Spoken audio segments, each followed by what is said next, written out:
ফিফার ক্ষমতাকে লাথি মারলেন ডোনাল্ড ট্রাম্প। এক ফোনেই বদলে গেল ফুটবলের ১০০ বছরের ইতিহাস। হ্যাঁ, ২০২৬ বিশ্বকাপে এটাই সত্যি। রাউন্ড অফ ৩২-এর ম্যাচে বসনিয়ার বিরুদ্ধে আমেরিকার মেইন স্ট্রাইকার ফলোরিন বালোগান একটা মারাত্মক ফাউল করে লাল কার্ড দেখেন। নিয়ম অনুযায়ী পরবর্তী বেলজিয়ামের মতো কঠিন ম্যাচের জন্য তিনি অটোমেটিক প্যান। আমেরিকার বিশ্বকাপ মিশন যখন প্রায় শেষ, ঠিক তখনই এন্ট্রি নিলেন খোদ ডোনাল্ড ট্রাম্প। আমেরিকার ম্যাচ জেতাতে তিনি সরাসরি ফোন করে বসলেন ফিফা প্রেসিডেন্ট জিয়ানি ইনফান্তিনোকে। আর তারপর যা হলো তা দেখে পুরো ফুটবল বিশ্বের চোখ কপালে।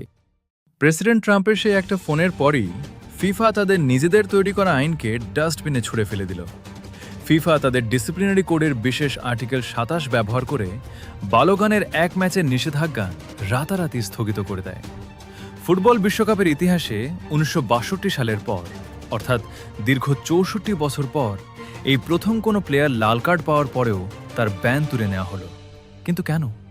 কারণ একটাই, আমেরিকার ক্ষমতা আর পলিটিক্যাল প্রেশার।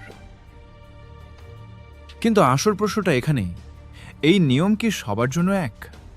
মেক্সিকোর বিরুদ্ধে ম্যাচে ইংল্যান্ডের প্লেয়ার যখন লাল কার্ড পেল, তখন ফিফা কঠোরভাবে তাকে ২ ম্যাচের জন্য ব্যান করে দিল। তখন ফিফার এই বিশেষ নিয়ম কোথায় ঘুমিয়েছিল? আফ্রিকা বা সাউথ আমেরিকার কোনো ছোট দেশের প্লেয়ার ফাউল করলে তো ফিফা রেফারিরা সিংহ হয়ে যায়, আর আমেরিকার বেলায় ফিফা প্রেসিডেন্ট নিজেই বিড়াল সেজে বসেন। ফুটবল কি তবে এখন আর খেলা নেই? এটা কি শুধুই বড় দেশগুলোর পাওয়ার পলিটিক্স আর টাকার পুতুল? তবে ডোনাল্ড ট্রাম্প পলিটিক্স করে ফিফাকে হারালেও ফুটবল মাঠকে হারাতে পারেননি। ফিফার এই নির্লজ্জ দয়া পাওয়ার পরেও বেলজিয়ামের কাছে ৪-১ গোলে ধুয়ে মুছে সাফ হয়ে গেছে আমেরিকা। প্রকৃতি যেন ফিফার এই নোংরা পলিটিক্স আর বৈষম্যের যোগ্য জবাব দিয়ে দিল।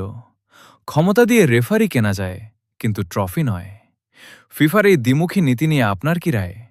ফুটবলে কি সত্যিই পলিটিক্স মিশে গেছে? কমেন্টে আপনার ক্ষোভ উগরে দিন, আর ভিডিওটি শেয়ার করতে ভুলবেন না।